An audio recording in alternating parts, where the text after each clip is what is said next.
Hi guys, I'm Gwyneth Paltrow. Welcome to the Goop podcast. Every Thursday, Goop editors will be sitting down with provocative thinkers, industry disruptors, and culture changers. I'll take turns interviewing barrier-breaking guests as we talk about shifting old paradigms and starting new conversations. Today's guest is a cardiologist by training. Dr. Stephen Gundry graduated cum laude from Yale, pre-med, then got his MD from the Medical College of Georgia before completing his surgical residency at the University of Michigan. He served as chairman and head of cardiothoracic surgery at Loma Linda University School of Medicine for 16 years. In 2001, he met a so-called hopeless patient with heart disease who ended up turning around his health by making some surprising diet changes. This experience changed the trajectory of Dr. Gundry's career, who went on to explore the powers of nutrition and search for cures for notoriously difficult-to-treat diseases and disorders. He is the founder and director for the Center for Restorative Medicine, based in Palm Springs, California. And he shared his fascinating research and dietary philosophy in his books, The Plant Paradox, Dr. Gundry's Diet Evolution, and The Plant Paradox Cookbook. I've got a paper on of 102 people with biomarker-proven autoimmune disease, like rheumatoid arthritis, like lupus, like MS, who followed the Plant Paradox program, and was in 6 months, 90 out of 102 of them were off of all of their medications. Dr. Gundry sat down with our Chief Content Officer, Elise Loehnen, to talk through his theory on lectins, the potentially harmful plant-based proteins that he studied extensively, and some of his other insights into the root causes of autoimmune disease. After the conversation, I'll be doing a quick round of Ask Me Anything. If you've got a burning or totally random question you want me to answer, hit us up at Goop on Instagram or Facebook. Before we get to Dr. Gundry, we want to tell you a bit about one of our partners. Did you know that the personal care industry isn't regulated by the FDA? While the European Union has banned north of 1,400 chemicals, the U.S. has banned only 11. This is why we started the Goop Clean Beauty Shop, to vet the very best products that don't rely on any toxic ingredients. True Botanicals, a company that is setting the standard for clean and effective skin and body care, was one of the first lines we carried. I've had rosacea since I was young and learned how important it is to keep my skin both exfoliated and extra moisturized. I'm always looking for really potent hydrating options, and True Botanicals Calm Pure Radiance Oil works perfectly for my skin. I use it on clean skin before applying Goop's night cream. They actually have an oil for every skin type. True Botanicals even has a virtual quiz on their site that you can take to help figure out the right collection of products for you. Like Goop, True Botanicals is a company run by women who believe we deserve better from the beauty industry. They want to convince everyone that clean beauty is just as powerful as conventional products. To give their potent, non-toxic products a shot, go to truebotanicals.com and type in code GOOP at checkout for a one-time 15% discount. Now, let's get to Elise and her interview with Dr. Stephen Gundry. I'm hoping you can tell us, I know the story, but I think it's a great story, the story of Big Ed and how he changed your life. Yeah, so I like to think of it as a right turn rather than a left turn. And about late 1990s, a gentleman was referred to me from Miami, Florida, who I affectionately call Big Ed. He's a real person. He was 48 years old, had inoperable coronary artery disease. That means he had so many blockages in all of his blood vessels to his heart that you couldn't put stents in them, you couldn't do bypasses because there wasn't any place to put a bypass. And like many people who I see, this gentleman had gone around the country looking for surgeons or cardiologists who were stupid enough to take him on. And he had spent about 6 months doing this, and one of the places that they eventually wind up is in my office at Loma Linda, because I'm one of those stupid heart surgeons who will just about operate on anybody. And so this had been a 6-month process, and he brought his angiogram, the movie of his heart, and I looked at it, and I said, I got to tell you, Big Ed, there's nothing I can do for you. Everybody's right. There's no place to put bypasses. I'm just not going to help you. And he said, well, yeah, that's what everybody says, but here's the deal. For 6 months, I've been on a diet, and I lost 45 pounds. Now, this was a guy who was 265 pounds when I met him, so Big Ed. And he says, I've gone to a health food store, and I bought all these supplements. And he actually brings in a huge shopping bag full of supplements. And he says, maybe I did something inside my heart. And I'm scratching my professor beard and going, well, good for you for losing weight, but that's not going to do anything here. And I know what you did with all those supplements. You made expensive urine, which I truly believed back then. And he says, well, look, I've come all this way from Miami. Why don't we do another angiogram? What would it hurt? Let's just see. Yeah, do a big sigh. Okay. So we get an angiogram on him the next day, and in 6 months' time, this guy has cleaned out half the blockages in his heart. They're gone.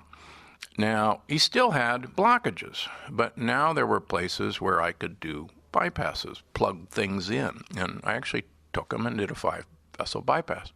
Now, if I knew what I know now, it's the last thing I would have done. I would have said, hey, great, let's keep doing this. But I didn't know that. So after the operation, I said, start telling me about this diet. What have you been doing? And he starts talking, and about 4 sentences in, I said, whoa, wait a minute, time out. I had, back in the dark ages, I was at Yale University as an undergraduate, and in those dark age times, horse and buggies, we were able to do a special major where we could, for 4 years, design a thesis that we wanted to defend and defend it to 3 full professors. And if you defended your thesis, you got an honors, you got to graduate, and if you didn't, well, so what? So I had a thesis that you could take a great ape, manipulate its food supply, manipulate its environment, and predict that you would arrive at a human being. So I got an honors, and I gave it to my parents, and then went to medical school and kind of forgot all about it. Now, it was poignant because when I met Big Ed, I was a big fat guy. I weighed 228 pounds. I'm 5'10". That's obese. I was running 30 miles a week. I was going to the gym 1 hour every day, and I was eating a healthy, low-fat vegetarian diet at Loma Linda.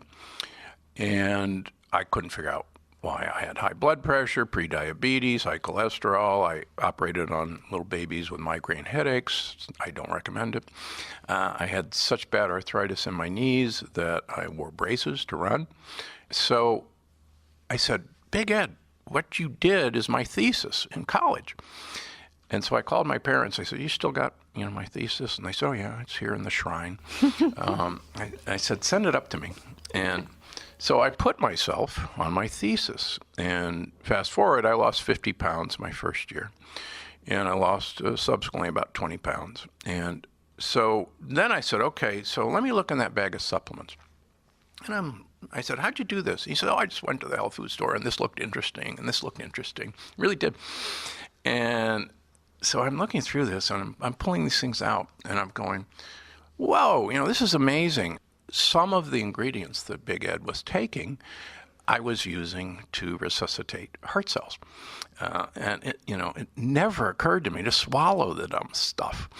So I said, gee whiz, I'm going to start swallowing this stuff, and I'm going to send my blood work up to the University of California, Berkeley, and see what happens. And so not only did big changes happen to me, people noticed what I was doing, and my staff started doing this, and then I put my patients that I operated on this, and their blood pressure normalized, their diabetes went away, their arthritis went away.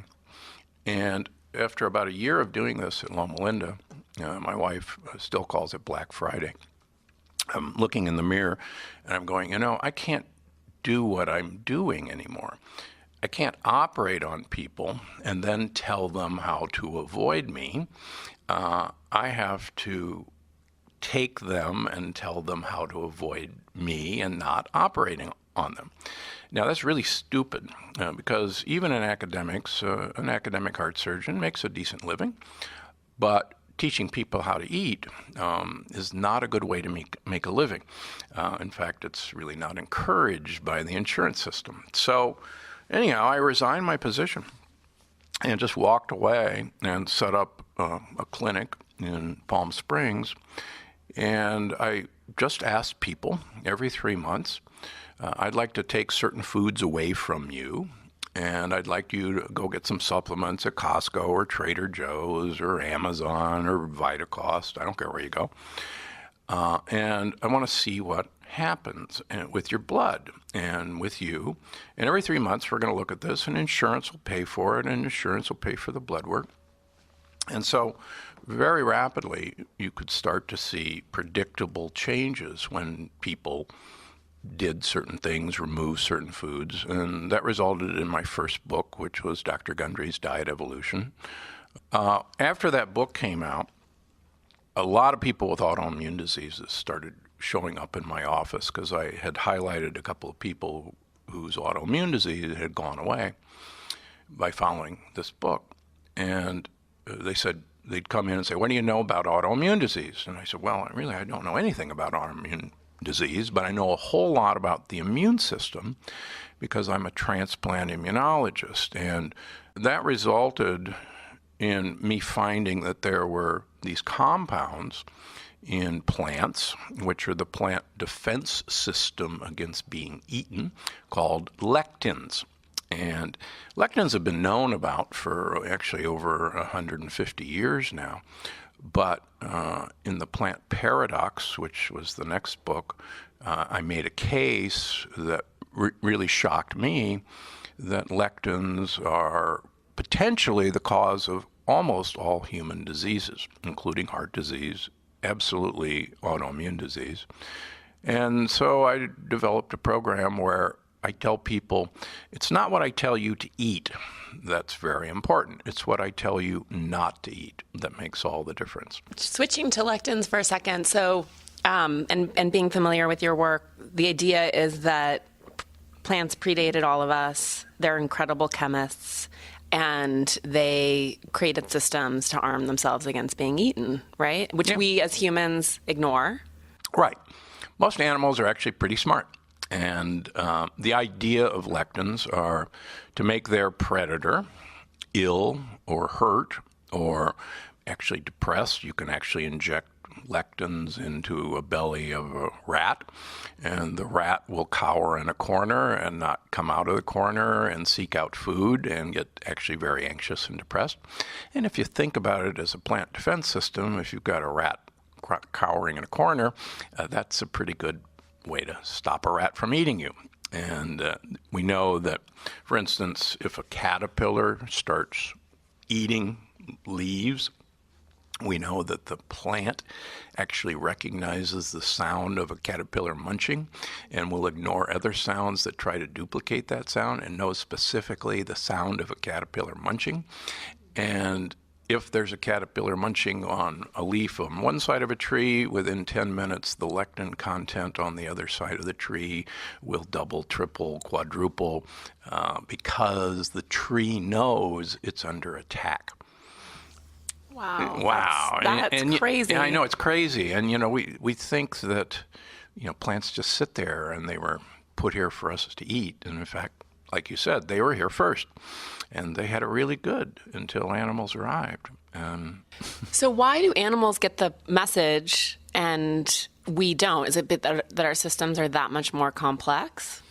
No, we definitely get the message, but we choose to ignore that message. And we have some phenomenal drugs and over-the-counter drugs that cover up what we think are natural consequences of just eating. For instance, we know that lectins in corn and soybeans are the cause of heartburn in cattle. Cattle aren't designed to eat corn and soybeans. They're designed to eat grass. And they get such bad heartburn that they refuse to eat because, quite frankly, if it hurts to eat something, a smart cow says, every time I eat these corn and soybeans, it hurts, and I'm not going to eat these things anymore. So we put half the world's production of Tums, calcium carbonate, is mixed into cattle food so that they will keep eating. And so, and we know that, for instance, So when Larry the cable guy, wants to eat a pizza, he's so happy that he can take Prilosec OTC and keep eating pizza so he doesn't get heartburn. And instead of saying, gee, this stuff in pizza, which is a lectin bomb, by the way, is giving me heartburn, and maybe I should listen to my body and say, this is funny. Every time I eat pizza, I get heartburn, and maybe my body's trying to tell me something, rather than saying, isn't it wonderful that we have this drug that I can keep eating pizza? Before we get to the big lectin bombs, and I know you have another cookbook coming out that is full of recipes that I'm sure involve a pressure cooker, can you sort of explain historically how other cultures have managed to get around lectins? Yeah. I talk about setting up the offense and defense, and because animals have their own defense against lectins, and lectins have their own set of offense to try and overcome the defense of animals. So we have multiple layers of defense. We have mucus, which is mucopolysaccharides, and mucus is actually sugar molecules that lectins, which are proteins, attach to. So the next time you bite into a jalapeno pepper, you'll notice your nose starts to run. And that's actually because you're starting to produce mucus to trap those lectins that you just ate. And so I want you to, every time you eat that spicy food and your nose starts running, realizing that your body is actually upping the defense against lectins. We also have acid in our stomach, which can digest a large number of lectins. They're proteins, and acid digests protein. The third line of defense is we have a microbiome, the bacteria and fungi in our gut and in our intestines, that actually likes to eat lectins. Most people don't know there's actually bacteria that love to eat gluten, and gluten happens to be a lectin. And so we have developed these defense systems against lectins. But part of the problem is that we no longer have a good microbiome because we've been taking antibiotics most of our life for really no good reason, and most of the food that we eat has been fed antibiotics. Our cows, our chickens, our pigs, even fish that are farm raised.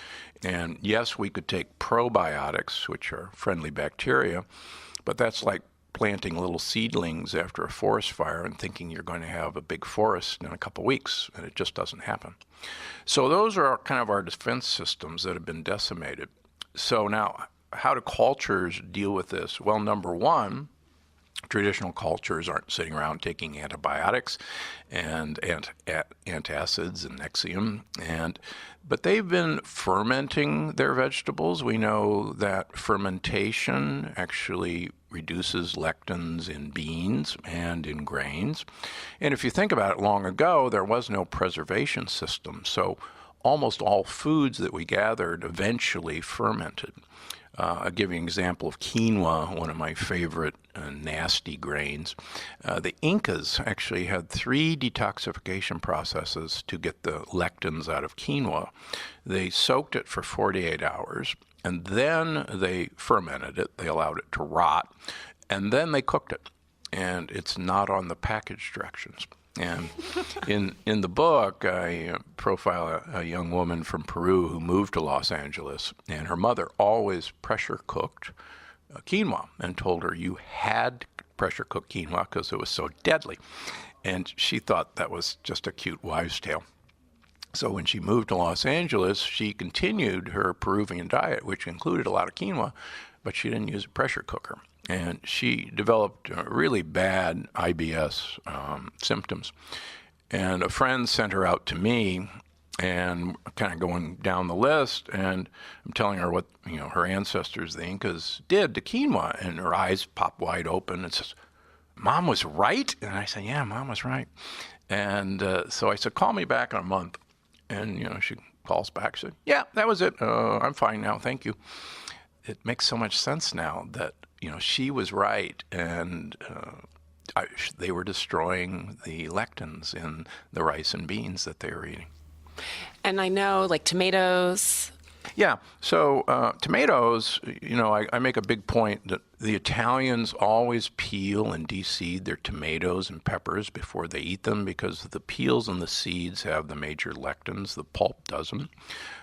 My grandmother was French on my mother's side, and she taught my mother that you could not serve a tomato unless you peeled and de-seeded it. And so all my life until I went to college, I had peeled and de-seeded tomatoes. And when I went to Yale and was served a sliced tomato with peels and seeds, I thought it was the weirdest thing I'd ever seen.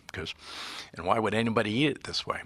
Cultures have figured out really how to lessen the impact. And one of my favorite factoids is that 4 billion people use rice as their staple.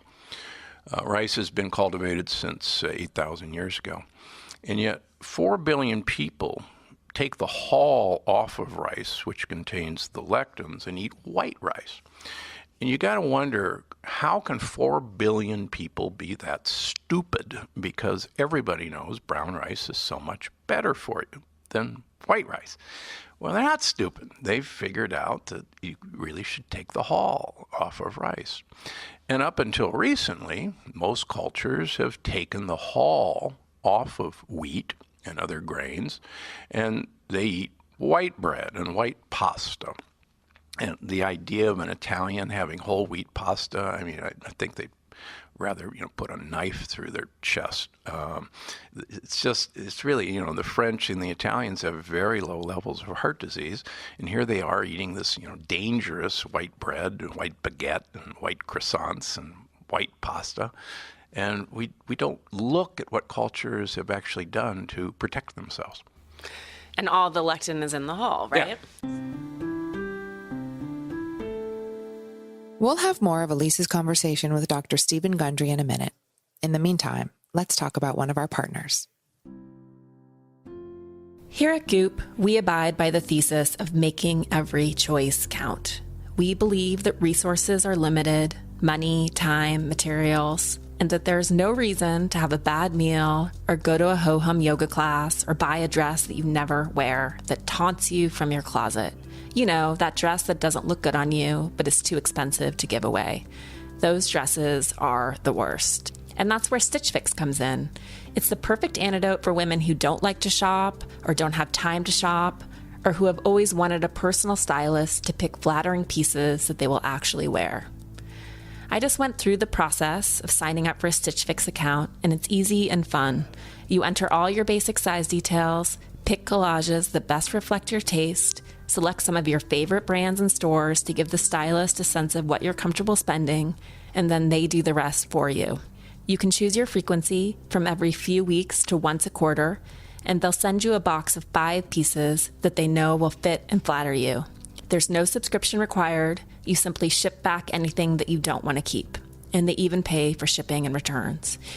Get started now at stitchfix.com/goop, and you'll also get 25% off when you keep all 5 items in your box. That's stitchfix.com/goop to try Stitch Fix today. stitchfix.com/goop. Okay, let's get back to our chat with Dr. Stephen Gundry. Your primary prescription now for patients is diet and supplements. Yeah. Why do you think it's so difficult to, and maybe it is shifting, but shift medical culture to this more sort of preventative, gentle place, particularly when the impact can be profound? We get emails too from readers all the time saying that their daughter's rheumatoid arthritis was reversed and is fully under control from following your diet. What needs to happen for people to sort of take autonomy over their health?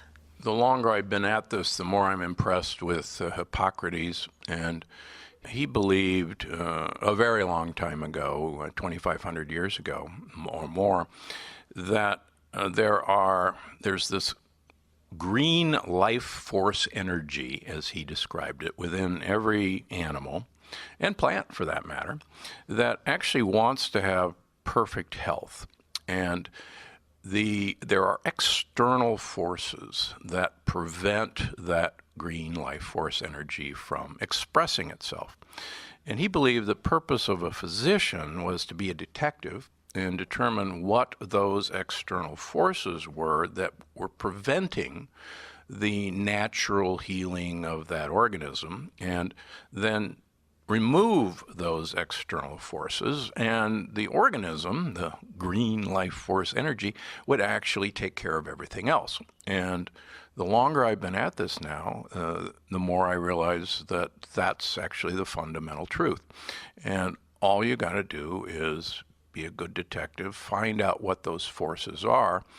And with modern blood work, we can actually, and I've published a lot on this, show that removing external forces, like, for instance, lectins or like Roundup and antibiotics, will allow a person to heal themselves. In fact, next month at the American Heart Association Lifestyle Medicine Conference, I've got a paper on of 102 people with biomarker-proven autoimmune disease, like rheumatoid arthritis, like lupus, like MS, who followed the Plant Paradox program, and was in 6 months, 90 out of 102 of them were off of all of their medications. They were negative for any biomarker for autoimmune disease. And the other ones were dramatically reduced in their markers. So, I mean, it's mind-boggling to me that you can actually record reversal of autoimmune diseases and prove that it's just removing certain things from people's diet. So what is the mechanism there? It would be so clarifying for doctors if it was like everyone went on a 21-day elimination diet, you had a clean slate, you went to your doctor presenting your symptoms. Seems like it would just clear the field, so at least you could really understand what's going on and whether it needs medical intervention. Right. Well, unfortunately, when Dwight Eisenhower retired as president, he said you have to beware of the military-industrial complex. That was his famous saying. And now I think you can paraphrase him that we have to be aware of the medical, agricultural, and pharmaceutical complex. And if you actually look at major medical school board of directors, you will find on those board of directors people from the chemical industry, from the pharmaceutical industry, and from the agricultural industry. And most of the grants to medical schools now come from big pharma, big agriculture. We know now through the New York Times reporting that in the 1950s, the Department of Nutrition at Harvard was subsidized substantially by the sugar industry. And we're putting out false statements that sugar had no influence on obesity and diabetes because they were literally paid by the sugar industry. And this was brought home with the Center for Disease Control director was found to be buying tobacco stocks in Japan, the exact thing that she was sworn to be against. So medical students, doctors get most of their information from big pharma. Big chemicals like Monsanto directs the FDA. Big chemistry wants something, they just support Congress to make sure that that law gets passed. So it's a very hard habit to break. For instance, I'll give you an example. There's extensive literature now that vitamin D toxicity is incredibly rare. Big study out of the Mayo Clinic thinks that you can't get vitamin D toxicity until the levels get above 350. But that vitamin D is incredibly important to repair the wall of our gut, and that high vitamin D levels actually induce rejuvenation of our telomeres, the little aging things on our chromosomes. And yet, so I'll have most of my patients run their vitamin D level around 100, and they'll go to their local doctor and they'll say, oh my gosh, you're on toxic levels of vitamin D and it's going to kill you. Well, there's no such thing. My life was changed, for instance, 10 years ago when I had a couple patients who were in their 70s, and I got their vitamin D levels, and they were 278. And that's supposedly lethal. And I'm looking at them and I'm going, you're not dead. Why aren't you dead? And I said, you have very high vitamin D levels. And they said, oh yeah, vitamin D is a hormone. We've been taking huge amounts of vitamin D all our lives. And so I started reading Dr. Hollick's work from Boston University. And sure enough, vitamin D has so many benefits, and we've been taught that it's, we shouldn't be taking very much. Mm-hmm. So these things are going to take a long time to get out there. And for general health, because I think that a lot of women, the autoimmune stuff is very resonant because, and this is just me, the child of a doctor, so I think I'm a doctor. I know, the worst, such a self-prescriber. But we've talked about this with some other doctors who contribute frequently to Goop, but there's, you're not really sick until there's a code, but that a lot of women exist on the spectrum of feeling unwell, sort of almost an autoimmune spectrum. You don't have a full-blown autoimmune disease, but you're definitely not doing well. So besides eliminating lectins and following your protocol, are there supplements? What are other things that every woman should do to protect her health? Well, you're right. Women, most of our standard lab tests that a doctor gets and is taught to get don't even give us a clue that anything could be possibly wrong. And long ago, I was taught that, if a woman comes in with these weird complaints, she's basically crazy or seeking attention. Hysterical. A hysterical female. One of the amazing things I've learned, and surgeons don't listen. It's one of the nice things about surgeons. I taught myself to listen, and I taught myself to believe the female opposite me, and that start looking for why she was saying these things, that things weren't right. And in fact, we now have sophisticated stuff that proves that women were right. I'll give you a great example that just happened this week. I got an email from a woman in her 40s who, you name it, she has it, Ehlers-Danlos syndrome. She basically became bedridden and had fibromyalgia, and you name the complaint, she had it. And she went all over the world, Mayo Clinic, etc. And everybody says, you're just crazy because all your labs look great, and there's no reason you should be in bed. And, here, have some pain pills and, have some antidepressants. And so I get this letter, and she says, I just, want you to know that I've tried every diet in the world, FODMAP diet, elimination diets, and then somebody, told me about your book. And I go, yeah, great, another diet. Well, what do I have to lose? And she said, within a couple of days, I was walking. I haven't walked in years, and I got out of bed. She just said, you saved my life, and why didn't anybody listen to me all these years? We're not trained to listen. We don't actually realize you have a gut feeling, and it is actually coming from your gut. And we have to find out why you have that gut feeling, and we can. And you got to, unfortunately, in this current medical climate, you have to be your own champion. Mm-hmm. And there are people who will listen to you. A lot of functional medicine people will listen. Yeah. All right. So my final question. So vitamin D, you think everyone should run their vitamin D high? Yeah. Run your vitamin D high. There's 2 labs who absolutely agree that 120 is absolutely normal on a blood test. I run my vitamin D greater than 120 for the last 10 years to prove to people I'm not dead. And I'm not, as you can see. You got to get a lot of fish oil in you. And most people don't realize that our brains are about 70% fat. And half of the fat in our brain is a component of fish oil called DHA.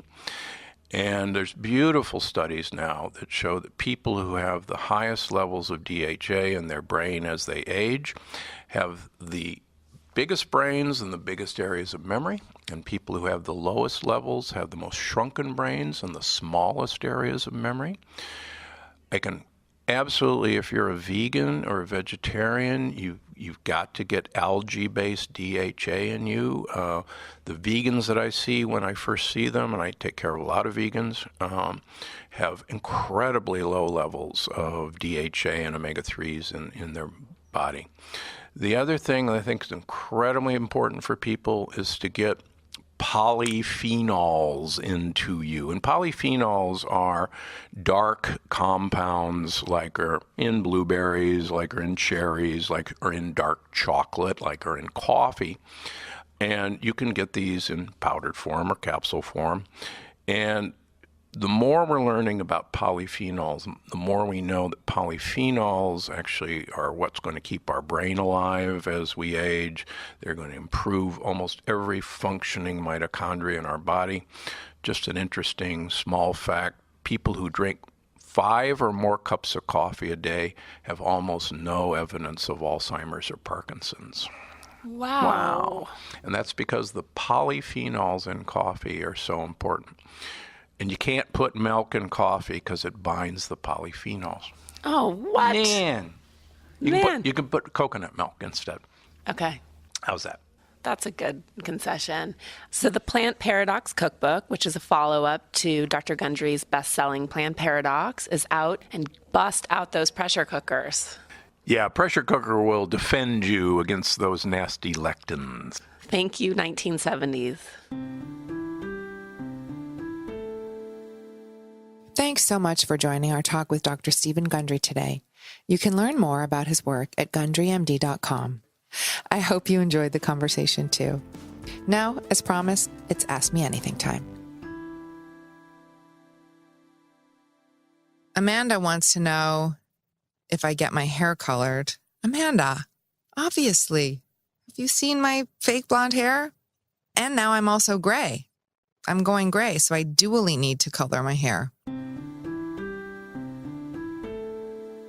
Have a question? Drop us a line at Goop on Instagram or Facebook.